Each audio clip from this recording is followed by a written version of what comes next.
Iya, saudara, hari ini masih dalam tema bulan ini, gereja di tempat ini mengambil tema keuangan yang sehat. Ya, kesehatan di dalam keuangan. Saya percaya Tuhan itu memanggil kita, saudara, dan Tuhan tuh pasti mau melihat anaknya, umatnya memiliki keuangan yang sehat. Amin apa amin? Siapa yang mau keuangannya sehat? Angkat tangan dulu. Ya, sehat itu artinya apa? Pokoknya cicilan teratasi, ya segala kebutuhan teratasi, ya jadi tidak ada jatuh cinta dan jatuh tempo, ya jadi Tuhan itu mau saudara hidup kita ini mengalami kelimpahan, bahkan kita bisa menjadi berkat lewat keuangan kita. Tetapi seringkali ya itulah orang Kristen, ya dia mau mengalami semua yang baik tapi tidak mau melakukan kewajibannya dalam firman Tuhan.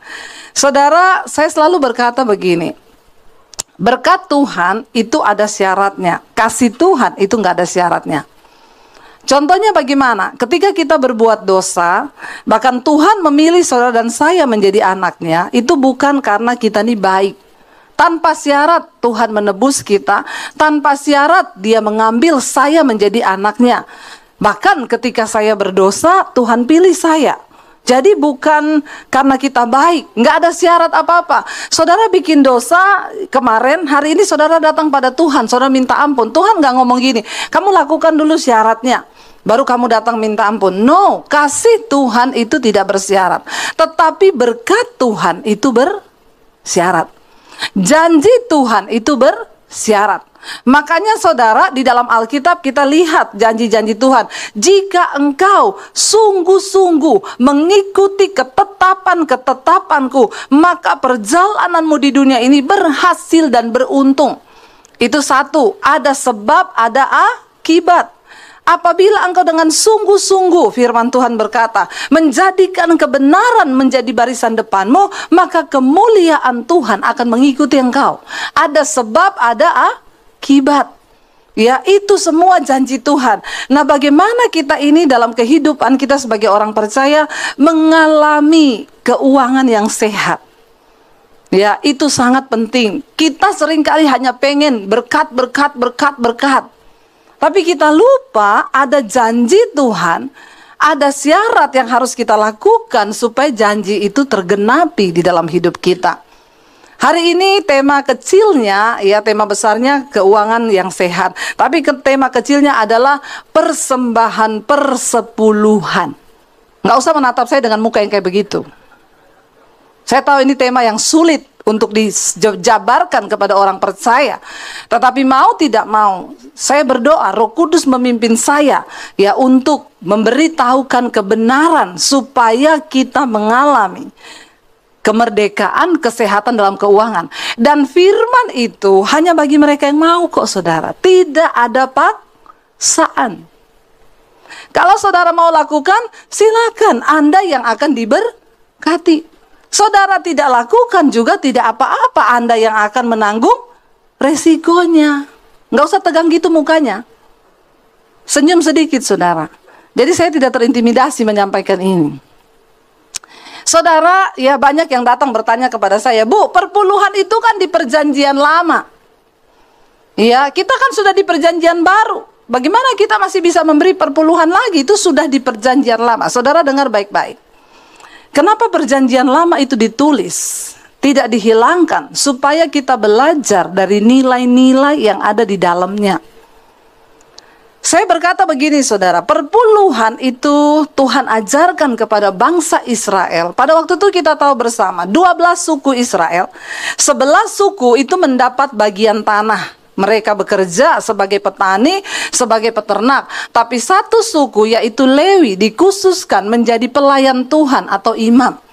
Nah, persepuluhan dari 11 suku ini harus dibawa ke Bait Allah untuk siapa? Untuk umat, untuk Lewi, untuk hamba-hamba Tuhan agar ada persediaan makanan di dalam rumah Tuhan. Persepuluhan itu untuk mencukupi pelayanan, tapi jangan dimasukin saham. Ini pesan bagi gembala-gembala.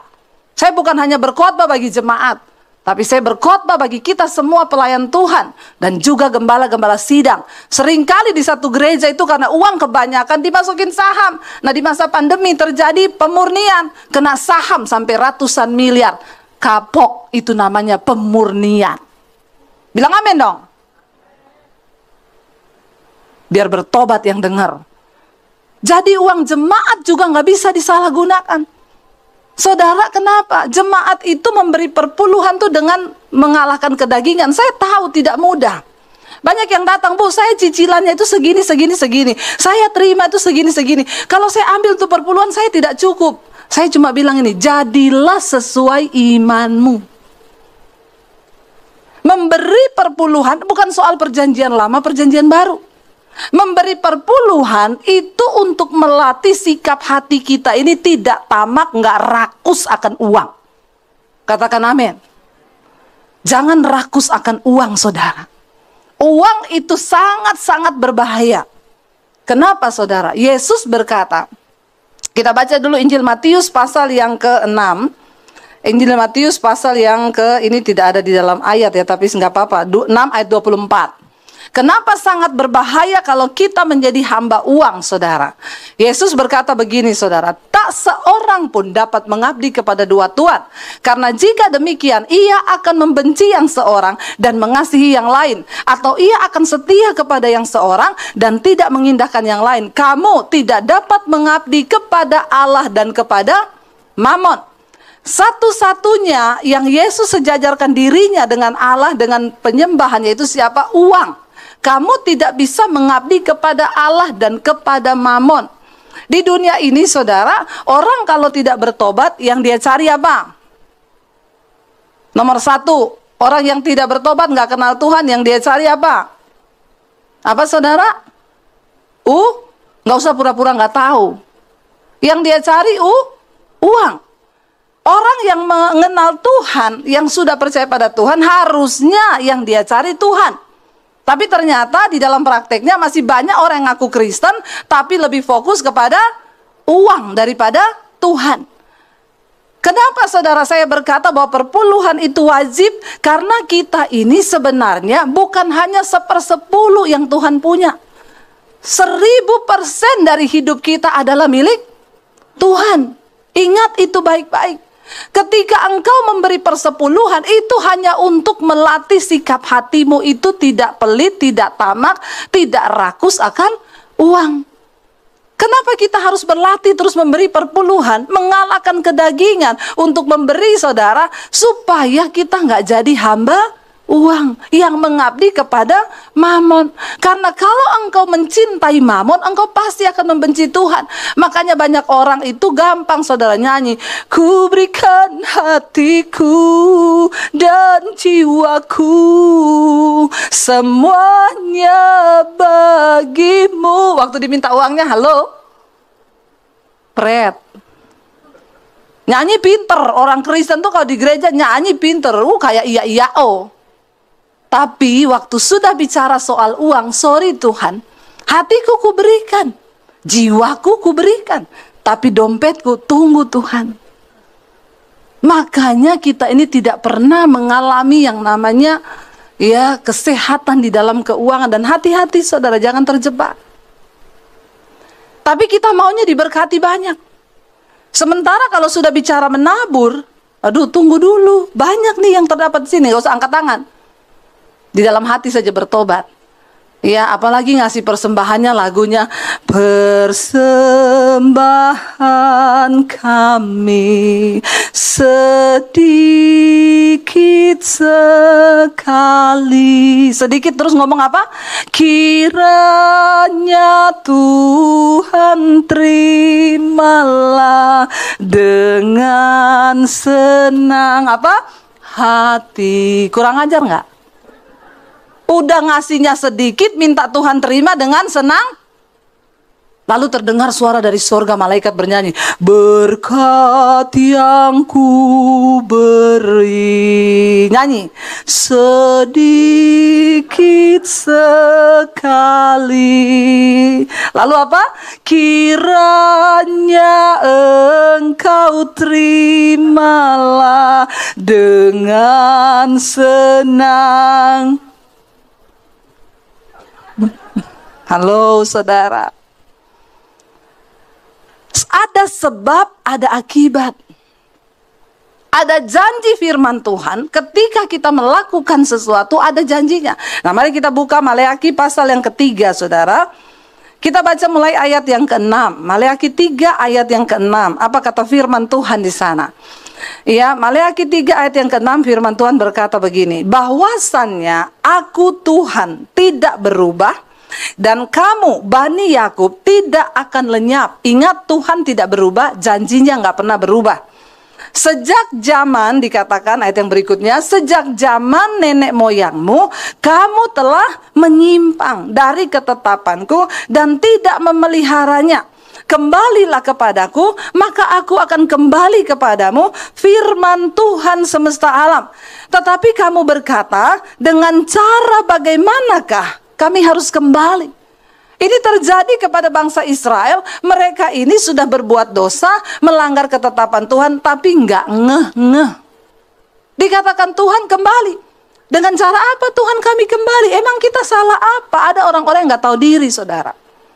Ya kayak bangsa Israel ini, nggak tahu apa yang sudah mereka lakukan. Tuhan bilang, nenek moyangmu sudah melanggar semua ketetapan dan titah-titahku. Karena itu kamu harus kembali, supaya aku kembali kepadamu. Dan dengan polos mereka tanya, bagaimana caranya kita kembali? Apa yang sudah kita lakukan? Ayat yang berikutnya berkata begini, Tuhan berfirman, bolehkah manusia menipu Allah? Ya, namun kamu menipu aku. Tetapi kamu berkata, dengan cara bagaimanakah kami menipu engkau? Mengenai persembahan persepuluhan dan persembahan khusus. Orang yang tidak mentaati dan main-main di dalam hal keuangan dimasukkan dalam kategori menipu Tuhan. Lalu kita bertanya, bagaimana caranya? Bangsa ini bertanya, emang bisa Tuhan ditipu? Tuhan gak bisa ditipu. Tapi bagaimana caranya kami menipu engkau? Mengenai persembahan persepuluhan dan persembahan khusus. Pada zaman dulu Tuhan mengatur bangsa ini, kamu harus membawa persembahan ini, persembahan khusus ini. Tapi mereka tidak melakukannya. Ayat berikutnya berkata begini, kamu telah kena kutuk, tetapi kamu masih menipu aku.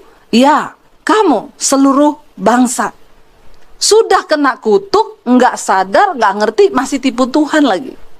Ini sangat berbahaya, saudara. Lalu dikatakan di sana ayat yang berikutnya, ayat yang ke-10. Bawalah seluruh persembahan persepuluhan itu ke dalam rumah perbendaharaan, supaya ada persediaan makanan di rumahku. Dan ujilah aku, firman Tuhan semesta alam. Apakah aku tidak akan membukakan bagimu tingkap-tingkap langit dan mencurahkan berkat kepadamu sampai berkelimpahan? Aku akan menghardik bagimu belalang pelahap, supaya jangan dihabisinya hasil tanahmu, dan supaya jangan pohon anggur di padang tidak berbuah bagimu, firman Tuhan semesta alam. Saudara, ingat sekali lagi, soal memberi itu soal sikap hati. Ya, Tuhan melihat sikap hati. Masalah uang, masalah jumlah, Tuhan tuh nggak pernah minta dari kita. Tuhan juga tidak butuh uang kita. Tapi kenapa Tuhan mengatur ini? Untuk melatih diri kita nih nggak mata duitan. Karena banyak orang terlihat kaya di depan manusia, tapi engkau miskin di hadapan Tuhan. Jangan menilai orang kaya itu dari apa yang dia pakai. Jangan pernah engkau nilai dia kaya, tasnya 1M, baju yang dia pakai semua bermerek, berliannya gede-gede segini. Sorry, kalau engkau tidak menabur dan engkau memberi hanya sedikit bagi Tuhan dan bagi pekerjaan Tuhan, engkau tidak pernah menabur, maka engkau orang termiskin di hadapan Tuhan. Kaya atau miskinnya kita di hadapan Tuhan tidak dinilai dari barang yang kau miliki di dunia ini, tapi dari sikap hatimu ketika engkau memberi. Katakan amin. Makanya nggak usah sombong. Tapi mari kita cek hari ini, bagaimana sikap hati kita di dalam menabur. Apakah kita ini masih hitung-hitungan dengan Tuhan? Ataukah kita mau menjadi bendaharanya Tuhan? Saya bukan hanya berkhotbah, karena saya mempraktekkan apa yang firman Tuhan katakan. Dan saya melihat buktinya hari-hari ini, bagaimana Tuhan memberkati saudara. Banyak orang datang berkata, Bu, saya tidak cukup, Bu. Kalau saya kasih perpuluhan, udah pasti saya tuh nggak cukup, Bu. Gaji saya 10 juta. Kalau saya kasih perpuluhan 1 juta, mana cukup saya hidup dengan 9 juta. Saya mau tanya saudara, orang gaji 5 juta cukup? No, apalagi di Jakarta. Ditambah jadi 10 juta, cukup? Gaji 10 juta cukup nggak? Ada orang di sini? Saudara digaji 10 juta cukup? Enggak. 15 juta cukup enggak? Enggak lagi. 20 juta cukup? Tidak cukup. 25 juta? Tidak cukup. Akan selalu kita berkata tidak cukup. Lalu nunggu cukupnya kapan?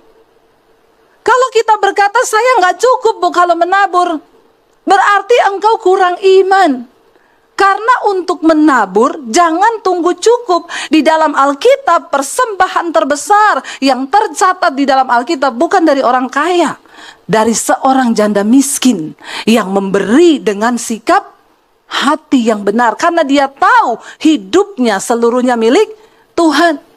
Saya mau bersaksi saudara, kalau di depan kita ini kita nggak tahu keadaan seperti apa, tapi Alkitab tidak pernah bohong. Tuhan bilang siapa yang menabur, dia yang akan menuai. Engkau memberi sedikit, engkau akan menuai sedikit. Engkau beri banyak, engkau akan menuai banyak. Ini yang ngomong Alkitab, bukan saya sebagai pendeta. Mari kita uji hari ini hidup kita. Saya pernah mengalami yang lamanya tinggal punya uang 50 ribu. Tiba-tiba orang datang untuk bawa anak sakit, pinjamnya berapa? 50 ribu. Suami saya masuk ke kamar ngomong, "Say, ada orang di luar pinjam uang berapa? 50 ribu. Padahal uang kita kan tinggal 50 ribu ya. Kenapa dia nggak pinjam 25? Kalau 25 kan masih bisa bagi 2. Suami saya ngomong begini, saya nggak bisa memutuskan. Karena kalau tanya saya, udah pasti nggak saya kasih. Kita juga harus berhikmat, besok kita nggak ada uang. Terus suami saya bilang, tapi kamu aja yang putusin karena imanmu tuh nyampe yang gini-gini, aku ndak nyampe. Saya masuk ke kamar, saudara, saya berdoa, Tuhan apa yang harus saya lakukan? Firman Tuhan datang berkata, kesusahan sehari cukup untuk sehari. Besok itu ada kesusahannya sendiri. Tabur, beri. Berat bagi saya, sangat berat. Tapi Tuhan suruh, lalu firman Tuhan lagi berkata, aku yang menyediakan benih bagi para penabur. Benih itu dariku, kamu cuma penaburnya. Berikan. Saya nggak tahan malam itu, saya bilang suami kasih, nggak usah harap ganti. Dia bilang minggu depan saya ganti. Tidak usah, bawa aja. Kalau saudara meminjamkan seseorang, jangan pernah harapkan ganti loh. Kalau engkau tidak sanggup memberi dia pinjam 10 juta, kasih sesuai takaran imanmu supaya engkau tidak berdosa. Daripada saudara harap ganti, orang yang nggak bisa ganti, saudara tagih-tagih dia nggak kasih, bikin status lagi di Facebook. Banyak orang Kristen yang kayak begitu. Lebih baik engkau beri sesuai takaran imanmu dan relakan itu. Ya, relakan. Kalau dia bilang, saya pinjam 20 juta. Saudara jangan bohong, saya nggak punya. Sorry, takaran imanku nggak nyampe 20 juta. Saya kasih aja kamu 5 juta, nggak usah balikin. Begitu caranya saudara, supaya kita nggak berdosa. Akhirnya suami saya kasih, yakin nih kasih, besok anak kita nggak ada susu loh. Tuhan bilang, kesusahan sehari cukup untuk sehari. Dikasih saudara uang itu. Saudara tahu nggak tunggu lama, besok ada orang memberkati kami 10.750.000. Itu 20 tahun yang lalu loh. Jangan pulang dari sini cari-cari orang yang mau pinjam 50.000. Tuhan tuh nggak bisa direkayasa. Dia melihat sikap hati kita. Tuhan cuma mau uji. Nih ya punya duit tinggal segitu. Ini orang mata duitan apa enggak? Tapi banyak orang sekarang berani loh beli tas miliaran, beli tas ratusan juta, naburnya saiprit. Malu di hadapan Tuhan, malu. Malu saudara. Jangan engkau pikir orang memandang kau hebat dengan semua yang kau pakai. Tapi berapa taburanmu? Saya mau bersaksi kepada saudara. Saya sampai hari ini beli tas 30 juta nggak berani saya. Kecuali dikasih orang saya pakai. Tapi kalau beli, no. Tapi maaf saudara, saya tabur untuk pembangunan gereja di desa. Setiap minggu, Pak, ini yang gereja hari ini minggu pengeluaran berapa? Kami lagi ngedak, Bu, 84 juta. Saya beli tas dapat berapa, saudara? Tapi Tuhan memberi saya hati yang begitu luar biasa. Saya tabur nggak pernah mikir. Tapi saya mau beli tas 30 juta nggak berani. Tapi saya bersyukur. Tuhan masih taruh alarm itu di hati. Makanya saya bilang jangan nilai orang kaya dari barang yang dia pakai. Kalau itu cuma buat kepuasan dan kesombongan dirimu, maaf, engkau nggak berarti apa-apa di hadapan Tuhan. Bukan apa yang kita pakai dinilai Tuhan. Belajar menabur. Dan ketika saya terus melakukan itu, saya mau bersaksi sama saudara sampai hari ini, lumbung saya terus diisi oleh Tuhan. Saudara, saya mau bersaksi, bayangkan saya mau buka sekolah misi. Bolak-balik ke Jawa Tengah, mau cari daerah Karanganyar tanah. Kami punya kerinduan bangun sekolah misi, lalu kami akan sekolahkan orang-orang dari kampung untuk jadi hamba Tuhan. Lalu mereka harus pulang ke desa-desa supaya Indonesia ini tidak dihijaukan. Saya keliling ke daerah-daerah, sudah jadi hijau Indonesia, saudara. Gereja tidak lagi ada di mana-mana. Kita hamba-hamba Tuhan sudah nggak saling peduli. Yang di kota mana ada peduli sama yang di desa. Saya berdoa, Tuhan, saya sudah siapkan uang untuk beli tanah. Kita cari-cari di daerah Solo, Karanganyar, ada yang sesuai harga, izin di situ nggak bisa. Ada yang bisa izin tapi harganya selangit. Saya hanya berdoa, Tuhan, saya mau taat melakukan kehendak-Mu. Tuhan yang tunjuk jalan. Tiba-tiba ada jemaat Mesbah Doa di Semarang, dia bilang, dia dengar saya mau buka sekolah misi, dia pinjemin tanahnya 4.000 meter, saudara, lebih. Ibu pakai aja 10 tahun. Ya, tapi saya imani saya beli itu tanah. Nggak ada yang amin loh.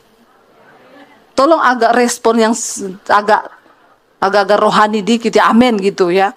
Dia pinjemin saya 10 tahun, lalu untuk saudara luar biasanya ketemu ini tanah dipinjemin nggak usah bayar, Bu. Ketemu pemborong yang mau membangun, ibu tidak usah bayar, saya ikut nombok. Yang gambar sekolahnya ibu tidak usah bayar, saya menabur, Bu. Saudara lihat itu, saya tuh di mobil meneteskan air mata. Tuhan tuh ngomong gini, aku tidak cari orang yang punya uang. Karena uang, kekayaan itu milikku. Aku cari orang yang punya hati.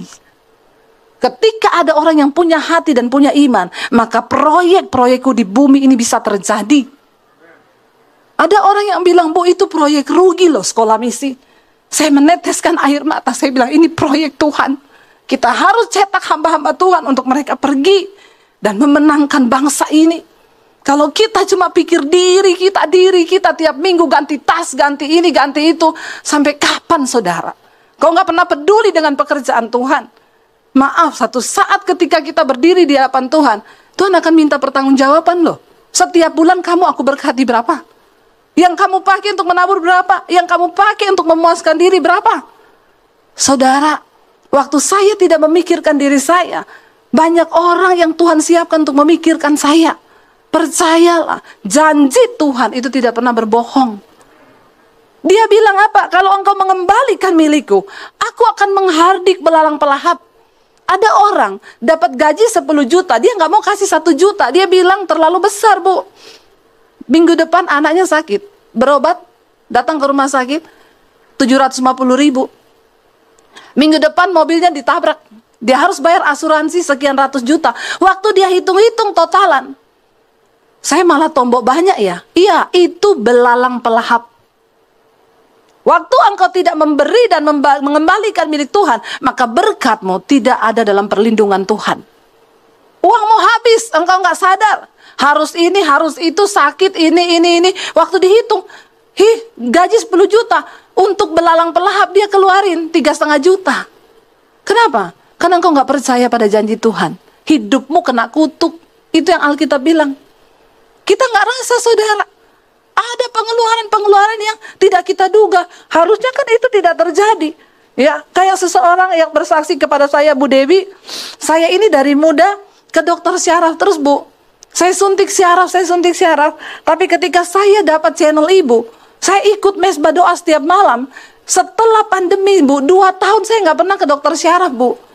Obat saya itu Mesbah Doa. Setiap kali mau datang penyakit saya putar mesbah doa, saya nyanyi pujian penyembahan, saya sembuh 2 tahun. Jadi uang yang untuk saya pakai berobat 2 tahun, saya mau tabur buat pelayanan ibu. Dia transfer berapa saudara? 200 juta. Itu belalang pelahap selama ini pakai dia untuk terus berobat syarafnya. Ketika dia bertemu dengan firman Tuhan, dia disembuhkan oleh firman. Dan akhirnya saudara, uang itu dia pakai untuk menabur bagi pelayanan misi. Saudara lihat, jangan sampai tanpa kita sadari, di dalam hidup ini banyak belalang-belalang pelahap hanya karena kita ini nggak berani menabur.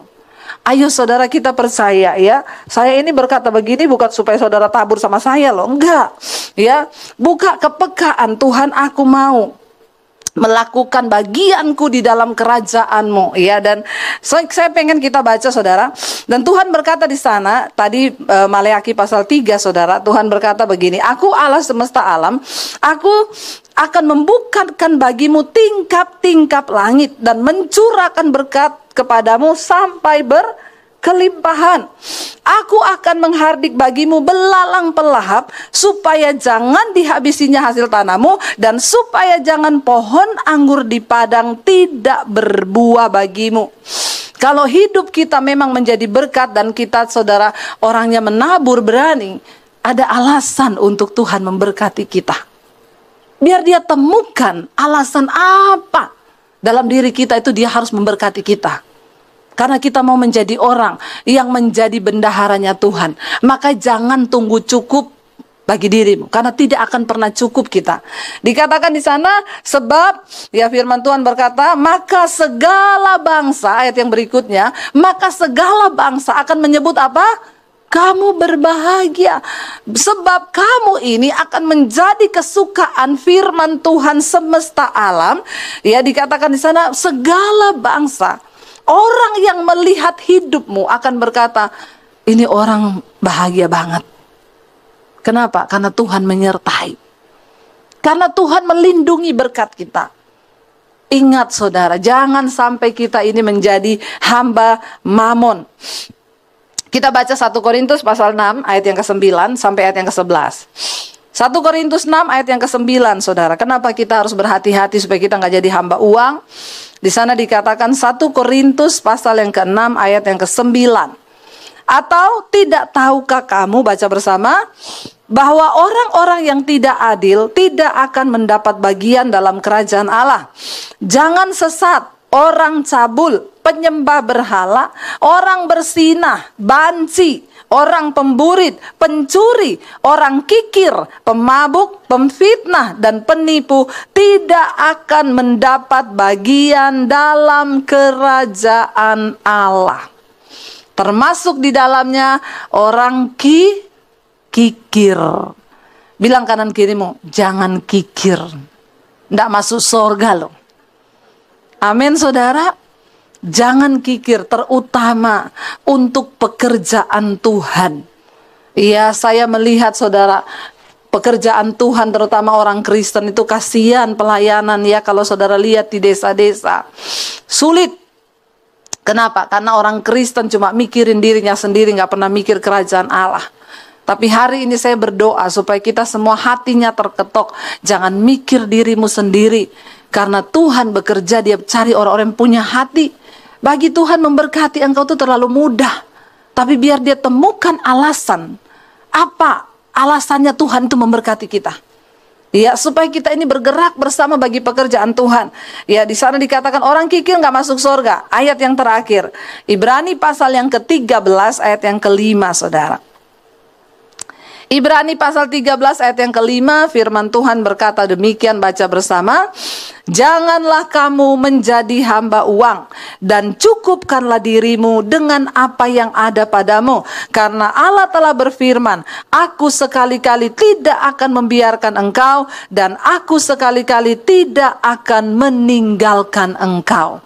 Firman Tuhan berkata hari ini, jangan menjadi hamba uang. Apa artinya hamba uang? Uang kalau sudah dikekep, wah ada orang-orang gini begitu gajian, aku sudah terima gaji, masuk ke rekening dalam nama Yesus, jangan keluar-keluar lagi.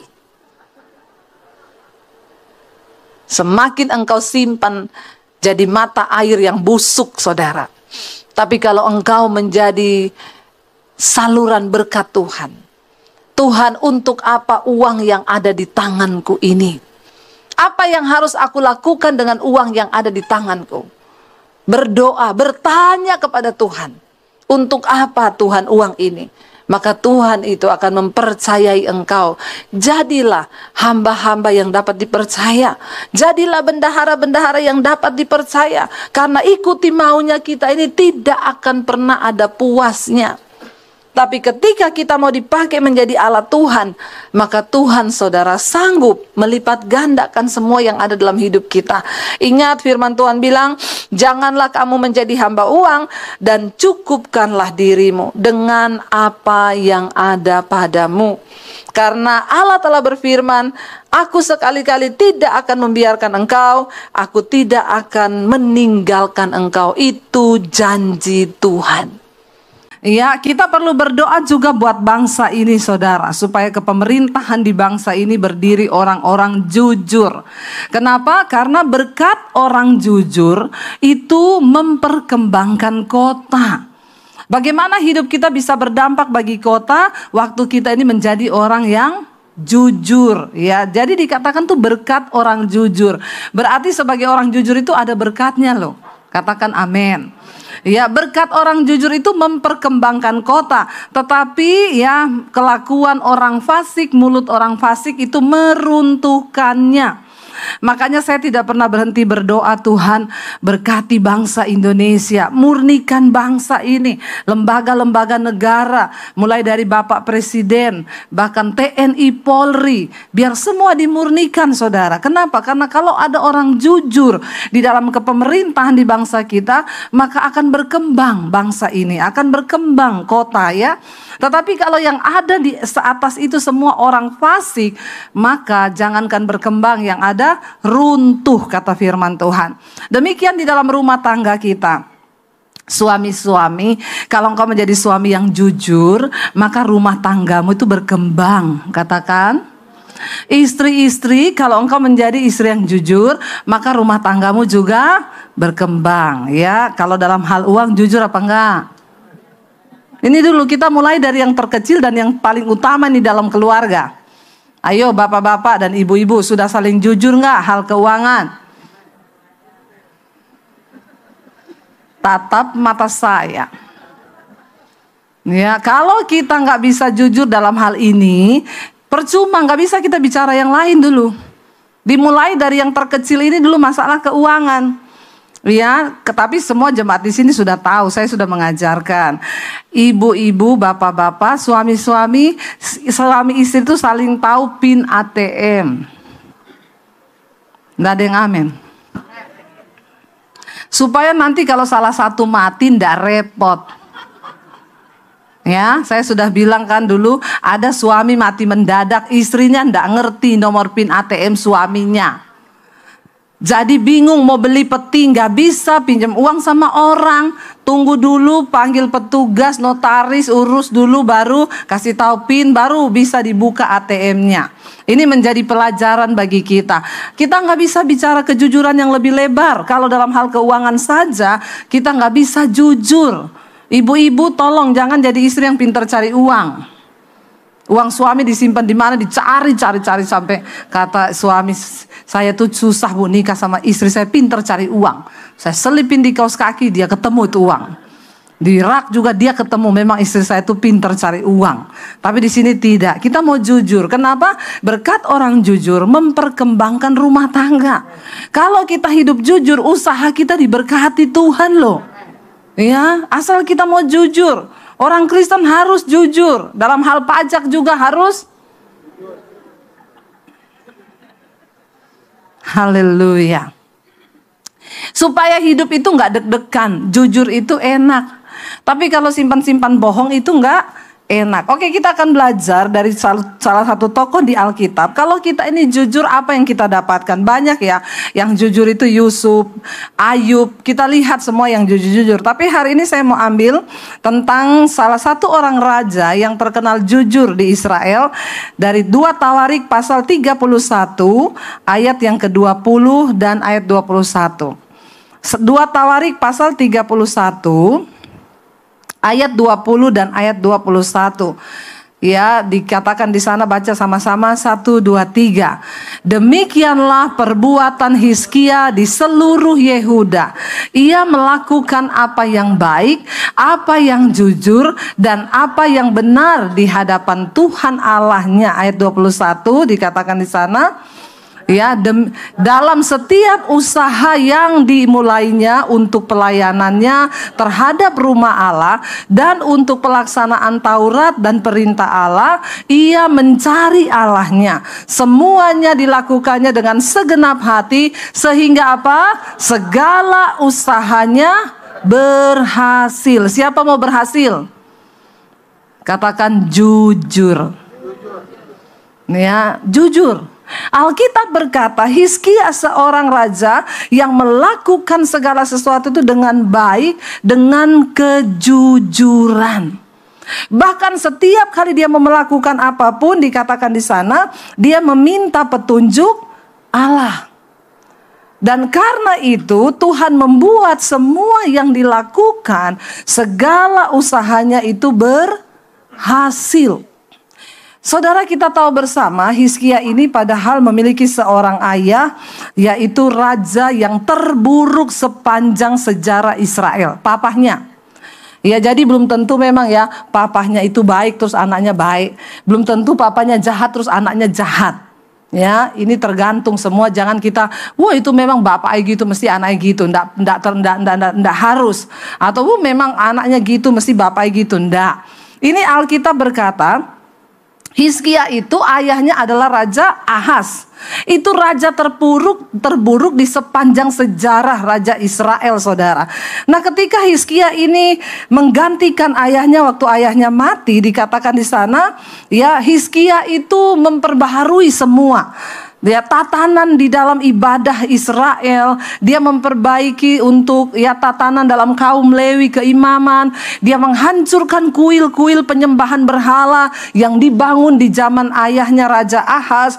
Dia kemudian memulai kembali pemerintahannya dengan sungguh-sungguh pemerintahan yang jujur dan takut akan Tuhan. Dan Tuhan membuat pemerintahan Hizkia itu berhasil. Ya, kita tahu kalau saudara yang pernah ke Israel, ya ada terowongan yang dibangun di bawah kota Daud, itu Hizkia Tunnel. Itu dibangun oleh Raja Hizkia, saudara. Ya, ketika Yerusalem akan diserbu, dia membuat satu terowongan air yang tembusannya sampai ke Siloam. Kalau mau pergi ke situ nanti ikut saya ke Israel. Ya, kemarin kita sempat ke sana, yang ikut saya kita turun sampai di terowongan yang dibangun oleh Raja Hizkia. Dia membangun terowongan itu, saudara, ya kita jalan tuh hampir 45 menit dengan air selutut, turun berapa kilo di bawah kota Daud. Itu salah satu keberhasilan Raja Hizkia di zaman itu loh. Dia membuat terowongan di gunung batu. Di tengah-tengah batu dia bikin terowongan supaya ada air mengalir ke Yerusalem. Dan Yerusalem tidak mengalami kekeringan. Kenapa dia membangun sebuah, mungkin kalau sekarang kontraktor sekarang juga belum tentu berhasil loh. Tapi itu pada zaman itu loh. Belum ada traktor, belum ada peralatan yang canggih. Tapi Hizkia berhasil membangunnya. Kenapa? Karena pekerjaannya disertai Tuhan. Sehingga dia menjadi berkat buat kota Yerusalem. Bukan hanya bagi keluarganya loh. Hizkia menjadi berkat, dan benar tadi Alkitab berkata, berkat orang jujur itu memperkembangkan kota. Lewat apa yang dibangun Hizkia, Yerusalem bisa menikmati air. Zaman itu, kenapa terjadi perang? Bahkan sampai hari ini di negara-negara gurun pasir itu terjadi perang, yang diperebutkan cuma zat cair, air dan minyak. Itu aja, saudara. Air itu sulit di sana, sehingga pada zaman itu membuat sebuah terowongan dan Tuhan bikin ada airnya. Itu luar biasa kalau kita lihat. Tapi kenapa kita tahu sekarang dikatakan di sana, dalam setiap usaha yang dimulainya untuk pelayanannya terhadap rumah Allah, terhadap pelaksanaan Taurat dan perintah Allah, ia mencari Tuhan. Ya, dan semua yang dilakukannya dengan segenap hati, sehingga apa? Segala usahanya itu berhasil. Orang jujur, berkat orang jujur memperkembangkan kota. Kalau engkau hidup menjadi orang jujur, jangankan rumah tanggamu, hidupmu berdampak bagi banyak orang. Lalu apa yang kita lihat saudara? Dari satu kejujuran Hizkia, sehingga berkat apa yang dia bisa terima saudara. Ya, kita tahu ketika Hizkia itu sakit. Ini adalah satu kisah yang sudah sering kita baca. Mari kita lihat 2 Raja-Raja pasal yang ke-20. 2 Raja-Raja pasal yang ke-20, kita baca mulai ayat yang pertama saudara ya. 1 Raja-Raja pasal yang ke-20 ya, ayat yang pertama. Haleluya. Kita lihat ya, baca bersama 1, 2, 3. Pada hari-hari itu Hizkia jatuh sakit dan hampir mati. Ya saudara, ya orang jatuh sakit hampir mati itu rasanya gimana? Ya kita sakit aja belum hampir mati loh, sudah ndak enak ya. Baru ndak bisa makan, hidung tersumbat itu ndak enak. Ya asam lambung naik. Ya padahal belum tentu hampir mati itu. Baru ya belum apa-apa itu, tapi ndak enak. Nah Hizkia dikatakan suatu hari Hizkia jatuh sakit dan hampir mati. Kalau hampir mati itu benar-benar hampir mati. Lalu Alkitab berkata apa? Lalu datanglah Nabi Yesaya bin Amos dan berkata kepadanya, beginilah firman Tuhan, ya, sampaikanlah pesan terakhir kepada keluargamu, sebab engkau akan mati, tidak akan sembuh lagi. Hizkia seorang raja yang jujur, baik, takut akan Tuhan. Satu saat sakit, lalu Yesaya datang. Yesaya adalah seorang yang diurapi Tuhan. Ya, jangan pikir pendeta atau orang yang diurapi Tuhan itu datang hanya membawa kabar-kabar yang enak-enak saja. Amin. Jadi jangan tersinggung kalau ketemu pendeta yang ngomong belak-belakan, terus tuh pendeta kok ngomongnya gitu ya. Ya enggak apa-apa, diterima, karena enggak semua pendeta itu datang dengan hal-hal yang manis. Justru kalau manis-manis terus itu bahaya. Ya, lalu di sini dikatakan begini. Yesaya tuh datang, diurapi Tuhan loh. Dia bilang sama Hizkia, nih Hizkia sakit. Dia enggak ngomong gini, mari Hizkia kita berdoa ya. Pasti Tuhan akan memberikan engkau kesembuhan. Ya, percayalah Hizkia. Tunjukkan imanmu. Makanya saya kalau layani orang sakit selalu saya persiapkan, Bu, kalau Tuhan mau sembuhkan pasti sembuh. Tapi kalau mati itu untung, amin. Aminnya terpaksa ya.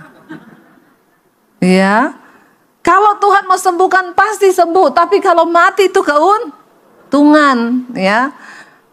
Lalu Yesaya datang ketemu Hizkia, dia bilang begini, Hizkia, sampaikan pesan terakhirmu kepada kaum keluargamu. Sebab engkau akan mati dan tidak akan sembuh lagi. Waduh, kalau saudara sakit, terus pendeta datang ngomong begitu, kira-kira gimana? Usir itu pendeta. Jangan undang lagi pendeta sesat. Dan begitu kan? Yang saya khotbah aja keras itu, pendeta kok khotbah keras sekali. Nggak dipikiri perasaan jemaat, mikiri perasaan terus pret. Ya nggak tobat-tobat kita. Tapi Yesaya datang. Ngeri loh, ngeri nih Yesaya ini. Sampaikan pesan terakhirmu. Nggak ada tedeng ngale-ngale, nggak ngomong apa-apa, nggak kasih pengharapan, nggak ngomong firman, ngomong pesan terakhirmu sama keluargamu. Karena kamu akan mati dan tidak akan sembuh lagi. Waduh, tapi lihat responnya Hizkia, ayat yang berikutnya. Lalu Hizkia apa? Memalingkan mukanya ke arah dinding, bukan karena kepahitan sama Yesaya, bukan karena kecewa dengan Yesaya. Dia membalikkan mukanya ke dinding dan ia berdoa kepada Tuhan. Kita tahu bersama zaman itu dia ngomong tuh gak sembarangan. Kenapa Yesaya ngomong begitu? Karena Tuhan sudah menyampaikan. Kamu pergi ke Hizkia ngomong bahwa dia akan mati. Persiapkan hidupnya. Suruh sampaikan pesan terakhir. Masih bagus bisa kasih pesan-pesan terakhir. Ada orang mati tidak sempat memberi pesan terakhir. Mati-mati aja, istrinya kaget. Loh kok udah mati, PIN ATM belum dikasih tahu. Kemarin saya ketemu suami istri saudara. Ya kita ngobrol-ngobrol begini. Terus saya bilang, Pak, istri sudah tahu PIN ATM? Saya Bu, setiap kali dalam keadaan genting. Dulu saya pernah ya naik pesawat, pernah saya naik kapal, lalu ombaknya tinggi. Saya cepat-cepat WA istri. Ya walaupun belum masuk, saya PIN ATM saya ini pin Instagram saya ini ya, dan password Facebook saya ini, semua yang berhubungan dengan pin dan password saya kasih. Terus Bapak nggak jadi mati. Sampai di rumah Bapak ulangi, Bapak ganti itu semua pin-pinnya. Bertobat ya. Masih bagus kalau dapat kesempatan mengucapkan pesan terakhir. Ada orang tuh nggak sempat ya kasih pesan terakhir loh ya. Ada istri yang suaminya meninggal mendadak. Saya tanya, Bu, Bapak nggak ada pesan-pesan? Enggak, Bu Debbie, benar-benar nggak ada. Orang tadi kita bareng tidur, tiba-tiba bangun dia udah nggak ada, jatuh mati begitu aja. Jadi penting pin ATM. Amin. Kenapa saya ulang-ulang pin ATM? Berarti banyak di sini bapak-bapak yang menyembunyikan pin ATM-nya dari istrinya. Nah, banyak itu ya. Bertobat. Jangan sampai itu menjadi pesan terakhirmu. Ya, mah, pinku baru ngomong 1, 2. Enggak sempat saudara ya. Jangan nanti itu mempersulit hidup ya keluargamu. Lalu Yesaya ngomong begitu karena dia sudah dapat pesan dari Tuhan. Lalu Hizkia memalingkan mukanya, dia berdoa. Memang Hizkia ini orang yang takut Tuhan. Dia orang yang jujur. Ketika dia dengar sesuatu, dia tidak protes, dia tidak marah. Responnya adalah mencari Tuhan. Orang yang jujur itu pasti dekat dengan Tuhan. Karena tidak mungkin orang itu bisa jujur kalau dia nggak dekat Tuhan. Amin. Kenapa dia bisa jujur? Karena dia takut akan Tuhan. Yusuf dipercaya oleh Potifar karena dia jujur. Dia takut Tuhan karena dia dekat dengan Tuhan. Lalu ayat yang ketiga berkata apa saudara? Dia berdoa kepada Tuhan, dia bilang apa? 1, 2, 3. Ah Tuhan, ingatlah kiranya bahwa aku telah hidup di hadapan-Mu dengan setia dan dengan tulus hati. Itu sama dengan jujur. Dan bahwa aku telah melakukan apa yang baik di mata-Mu. Kemudian menangislah Hizkia dengan sangat. Dia ingatkan Tuhan. Saudara, kalau kita mau umur panjang, kasih alasan dong buat Tuhan itu memperhitungkan apa yang bisa Tuhan perhitungkan dari hidup kita untuk dia bisa kasih kita dispensasi umur panjang. Karena Hizkia hidup jujur, dia itu menjadi berkat bagi Yerusalem, bagi banyak orang, bagi gereja, bagi anak Tuhan pada zaman itu, bagi para imam. Hizkia mengatur semua pembagian ya sumbangan bagi semua rakyat Israel dengan jujur. Itu yang menjadi alasan hingga Tuhan memperhitungkan dia diberi umur yang panjang. Tapi kalau orang pemabuk, tukang selingkuh, pelit, nah itu curahan istri loh itu. Itu curahan hati istri itu, pelit. Nomor ATM disembunyi, istri nggak tahu jumlah uangnya. Lah terus sakit, terus minta umur panjang. Tuhan bilang, aduh hidupmu bikin repot nak. Biar Tuhan menemukan sesuatu di hidup kita ini yang akan menjadi alasan Tuhan memberi kesempatan kita hidup lebih lama. Salah satunya adalah menjadi orang yang jujur, tulus hati. Itu kejujuran. Ya, makanya Hizkia bilang, Tuhan, ya ingatlah. Kalau nggak ada yang bisa diingat apa? Tuhan ingatlah, aku ini tukang selingkuh Tuhan. Aku tiap hari selingkuh Tuhan. Ingat Tuhan, aku ini pelit Tuhan. Tuhan bilang mati aja kau. Ya, istrimu juga sudah tidak membutuhkan kau. Jadi mari kita hidup berdampak. Salah satunya dengan kejujuran. Sehingga Hizkia berdoa, dia ingatkan Tuhan akan alasan agar Tuhan bisa memperpanjang umurnya. Dia bilang, ingatlah Tuhan, ingatlah aku ini hidup di hadapan-Mu dengan setia.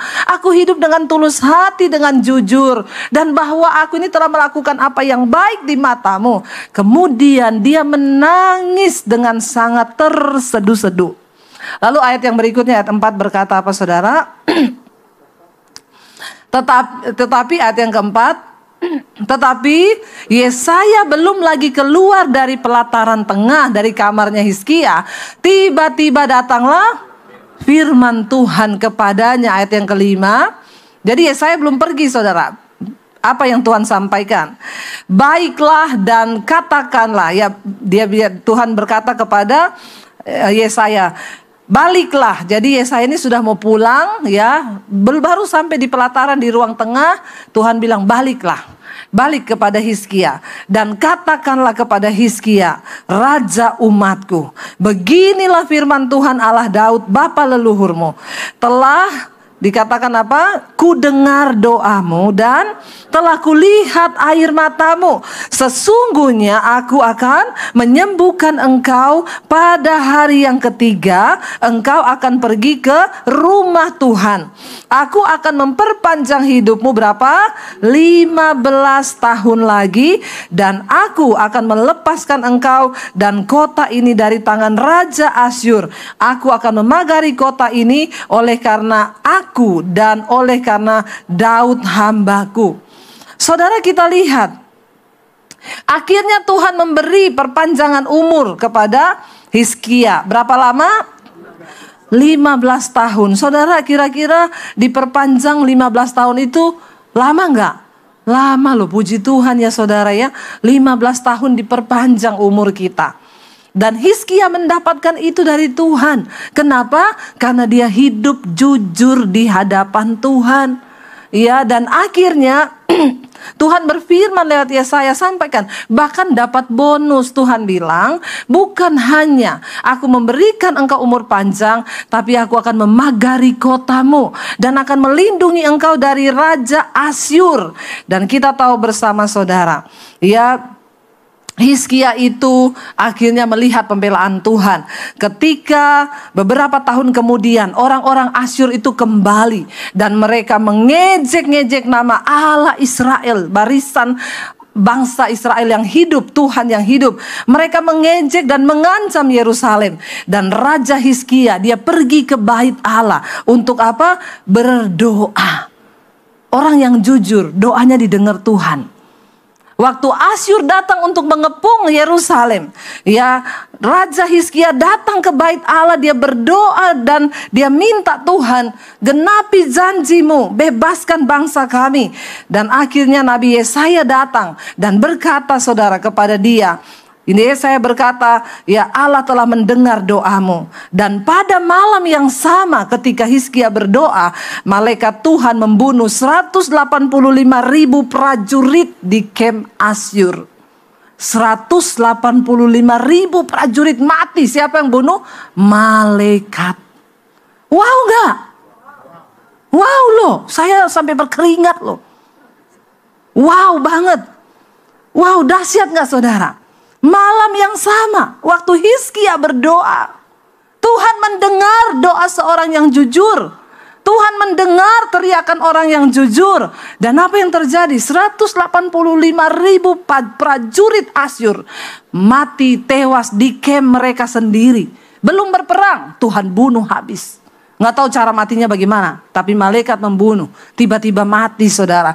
Dan akhirnya prajurit Asyur mereka menjadi ketakutan. Bahkan Raja Sanheri pada waktu itu langsung memerintahkan semua prajurit mundur ke Niniwe. Dan mereka akhirnya berkemah di sana. Saudara, menjadi orang yang jujur itu berkatnya luar biasa. Amin. Pertempuran apa yang sedang engkau jalani hari-hari ini di depanmu? Mungkin engkau sedang menangis karena keadaan keuangan. Engkau sedang menangis karena ada pertempuran Asyur di depan, mengalami sakit penyakit yang hebat. Mungkin Asyur hari ini di depanmu adalah suamimu yang belum bertobat. Tetaplah jadi orang yang jujur. Jangan pernah memilih hidup dalam dosa. Jangan pernah memilih hidup dalam kebohongan. Karena orang yang jujur, yang pertama dia pasti takut akan Tuhan. Orang yang jujur yang kedua, dia pasti hidup dalam kekudusan. Dia jujur di hadapan Allah. Apalagi di depan manusia. Hai para suami, kalau engkau di depan istrimu saja tidak jujur, maka tidak mungkin doamu itu didengar oleh Tuhan. Hai ibu-ibu, kalau di depan suami saja engkau tidak jujur, maka enggak mungkin engkau jujur di hadapan Allah. Sebab Tuhan kita adalah Tuhan yang melihat hati. Amin. Karena itu hari ini saya cuma mau bilang, percuma engkau berjeli lelah dengan segala usaha di tahun ini, kalau engkau tidak sertai dengan pertobatan. hidup dalam kejujuran dan kekudusan, engkau tidak akan pernah melihat kemenangan demi kemenangan Tuhan berikan. Tetapi orang yang jujur, kemenangan itu akan diraihnya. Ini terbukti dengan Raja Hizkia. Dia menjadi orang yang mengembangkan kota Yerusalem begitu luar biasa. Dia pulihkan kembali ya kuil-kuil penyembahan berhala, dia robohkan. Dia membawa bangsa ini kembali datang kepada Tuhan. Dan Yerusalem diberkati Tuhan. Bahkan saat itu dipagari oleh Allah. Kenapa? Karena ada seorang raja yang jujur dan hidup takut akan Tuhan. Saya percaya jadilah orang-orang yang diperhitungkan Tuhan di tengah rumah tanggamu. Mungkin engkau berkata, saya punya orang tua belum bertobat Bu Debbie. Tidak apa-apa. Jadilah engkau menjadi orang yang jujur dalam keluarga, sehingga engkau menjadi orang yang diperhitungkan Tuhan bagi keluargamu. Mungkin engkau berkata, anakku belum bertobat Bu. Jadilah engkau orang yang jujur. Karena imanmu, Tuhan perhitungkan anak-anakmu sehingga dia bertobat. Kemarin ada seorang ibu datang kepada saya, Bu Debbie, saya mau berterima kasih kepada ibu. Beberapa bulan lalu saya meminta ibu berdoa buat anak saya. Dan saya ingat banget pesan ibu, Bu, jangan tawar hati. Lihat pada Yesus, tetap berdoa buat anakmu. Satu saat Tuhan yang akan menjamah anakmu. Ibu stop, berhenti ngomong karena dia akan memberontak, dia marah dengan berbagai alasan. Ibu duduk di kaki Tuhan dan ibu tetap menjadi orang benar. Kemarin dia ketemu saya di mesbah doa, Bu, saya mau berterima kasih Bu Debbie. Kenapa? Benar Bu, sekarang anak saya bertobat, kemarin minta dibaptis, menyerahkan hidupnya kepada Tuhan. Wow, saudara. Ya, saya bilang iya Bu. Kenapa? Karena Tuhan memperhitungkan iman ibu. Ibu yang berdiri menjadi orang yang diperhitungkan Tuhan bagi anak-anakmu sehingga mereka bisa bertobat. Saudara, berkat orang jujur memperkembangkan kota. Berkat orang jujur memperkembangkan rumah tangga. Kalau engkau hidup jujur, bisnismu itu berkembang. Semua yang engkau lakukan berkembang. Saya melihat apa yang Tuhan buat dalam hidupku itu luar biasa. Bagaimana berkat-berkat Tuhan itu mengalir. Semua apa yang saya buat rasanya nggak ada pergumulan, saudara. Bangun sekolah misi sekarang sudah berjalan, ya, dan terus berjalan. Tidak ada kekurangan dana, bahkan sudah dicukupi semuanya sampai penuh, melimpah-limpah. Wow, saya tidak pernah minta uang, saya tidak pernah cari dana, tapi Tuhan menyediakan. Kenapa? Jadilah orang benar, jadilah orang yang takut akan Tuhan. Maka engkau melihat pembelaan Tuhan dalam segala aspek hidupmu. Mari kita sama-sama akan merenungkan firman ini. Saya undang para imam musik maju ke depan.